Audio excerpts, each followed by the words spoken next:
Hey guys, welcome back to the channel. So after getting the BAFTA nominations and the SAG Award nominations, I think it's a perfect time for me to do a nomination prediction video. I've never done one for the channel. I've had predictions for the Oscars, but this is my final predictions, my final list that I will be sharing with you guys. And I'm excited. The nominations for the Oscars will be announced on Tuesday next week, on the 23rd. Now, there are some categories that I have not listed, and the reason why is because I don't know any of the films that could be nominated for those categories, so it just doesn't make sense for me to just try and guess when I don't know anything about them. But let's get into it. So as you can see, for the first category, I have my list in a checklist. That'll make it easier for me. Come Tuesday morning, I'll be able to check off the ones that I got correct. So starting off with Best International Film, my predictions are The Zone of Interest, Society of the Snow, 20 Days in Mariupol, The Taste of Things, and Totem. And I do have an alternate in every category, which means this one is one that I think could make it in the final nominee list. And for Best International Film, I have Falling Leaves. I've seen Falling Leaves kind of like lose a little bit of steam, so that is why it's not in my final 5. I honestly put Totem in as a wild card. I actually see Fallen Leaves being in more, but for some reason I feel like the Oscars will do this.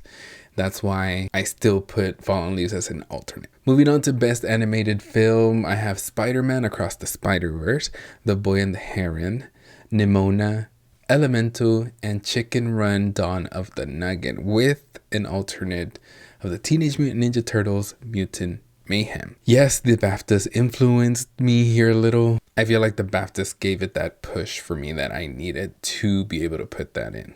Best Visual Effects, I have The Creator, Poor Things, Society of the Snow, Guardians of the Galaxy Volume 3, and Napoleon, with an alternate of Godzilla Minus One. Now, my dream 5 would be The Creator, Poor Things, Society, Napoleon, and Godzilla, but I do think Guardians is going to get in. Best Sound, I have Ferrari, The Zone of Interest, Oppenheimer, Killers of the Flower Moon, and Maestro, with an alternate of The Killer. I would love it if The Killer made it in as opposed to Maestro.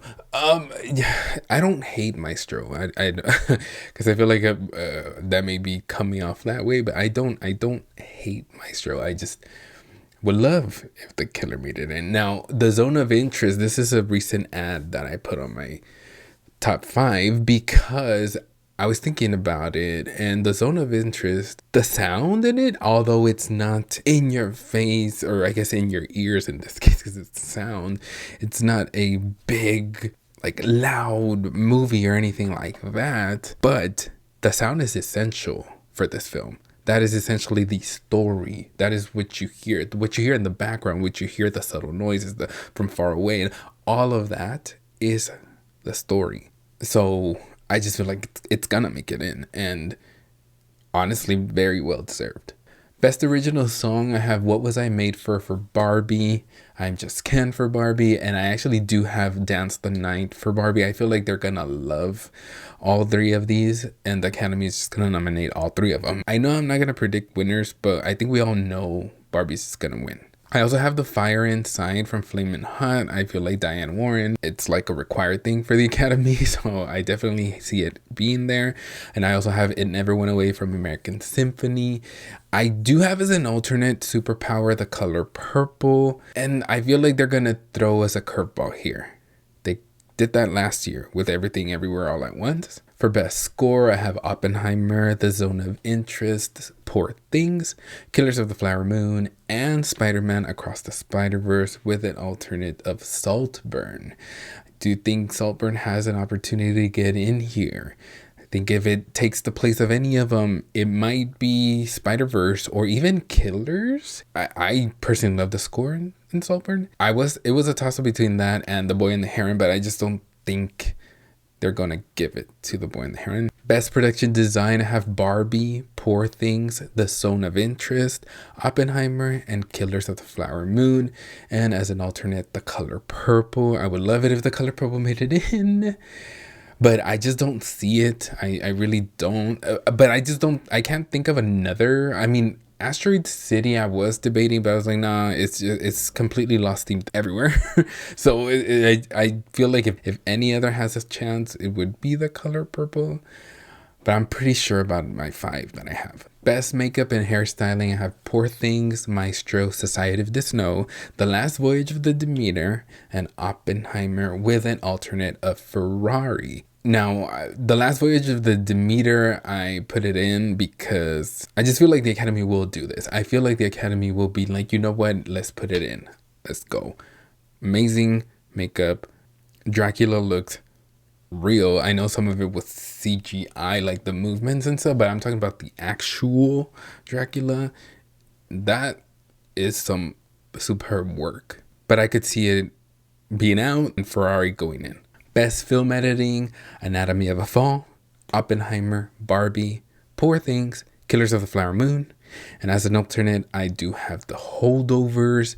Anatomy of a Fall, Oppenheimer, Barbie are my top picks here. I don't have them in 1, 2, 3 or anything like that. The pacing in those movies are like what makes it so enjoyable. And all of that is the editing, obviously. Like, regardless of the length of these films, like they don't feel that way because of the pacing. And on the opposite side, we have Killers. Even though I do have Killers of the Flower Moon in for my top 5, personally, I do believe you feel the length of that movie, which is fine. I'm not saying that it should be short or anything like that. I'm just saying I felt it at times, and while the editing is really good, I just don't have that same effect with those other 3 that I mentioned.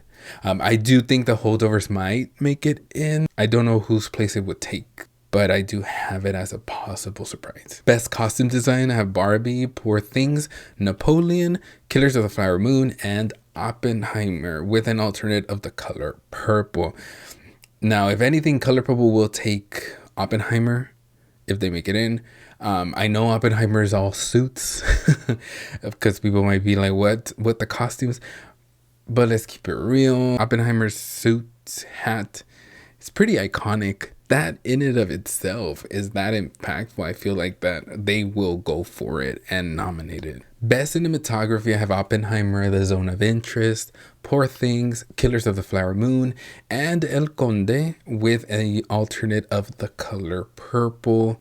My wild card here is El Conde. Even though it doesn't feel like a wild card, I do believe the cinematography will give it the nomination, and I'd be happy to see it there. I'd also be happy for The Color Purple, so that could be the toss-up there.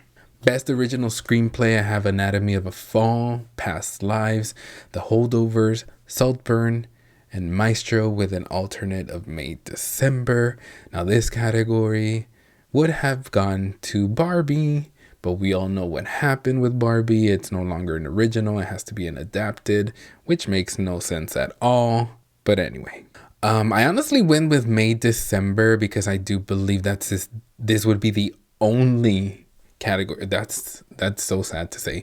That's the only category that it has a chance at. And that's just as a alternate. Like, I don't even have it in my 5. I would take out Maestro and put May December in. But because of the BAFTAs, I did a last minute change and I put in Maestro. Best adapted screenplay, I have Barbie, Oppenheimer, Poor Things, American Fiction, and The Zone of Interest. I took out Killers of the Flower Moon, but it is the alternate for me. I know you can tell the BAFTAs influenced me, and you can see it in this category also. But I still put it down because I feel like they could give it, and if anything would go out, it would be American Fiction, I feel. Best supporting actor, I have Robert Downey Jr., Ryan Gosling, Robert De Niro, Dominic Sessa, and Willem Dafoe. And as an alternate, I have Sterling K. Brown. I am confident that Mark Ruffalo does not make it in at all, which is so crazy. I had him over Willem. I'm actually battling between him and Sterling K. Brown. I feel like they're tied, but I still put Sterling out because I feel like they're gonna give it to Willem. I mean, just the career wise, he's amazing in the film as well. the makeup. But and then I'm very happy to say I added Dominic Sessa. I feel like I feel like they're gonna love the holdovers. So Dominic Sessa in. Best Supporting Actress, I have Divine Joy Randolph, Emily Blunt, Danielle Brooks, Penelope Cruz, and Sandra Hüller, with an alternate of America Ferrera. I wish I could put America and Penelope in, but I just don't see America getting in there. After the SAGs, I was like, Penelope is gonna get it. I can see it. And then after the BAFTAs, I saw Sandra Hüller getting it. I feel it happening. But this one, I feel like it's a lock as well. I mean, it's Divine's to lose. This race has been over. After the nominations, this race is not going to be as exciting because we already know who's going to take it. We just need that confirmation, the nomination announcement, and that's it. Best Actor, Cillian Murphy, Paul Giamatti, Coleman Domingo, Jeffrey Wright, and Bradley Cooper, with an alternate of Leonardo DiCaprio. I don't see Leo making it in, but if someone was to surprise me, it would be Leo. And if anybody would be out, I wish it was Bradley, but it's gonna be Coleman. I feel like Coleman might not make it in, but I'm pretty confident in my 5. Best Actress, I have Lily Gladstone, Emma Stone, Margot Robbie, Carey Mulligan, and Sandra Hüller, with an alternate of Fantasia Barrino. I don't have Annette Bening.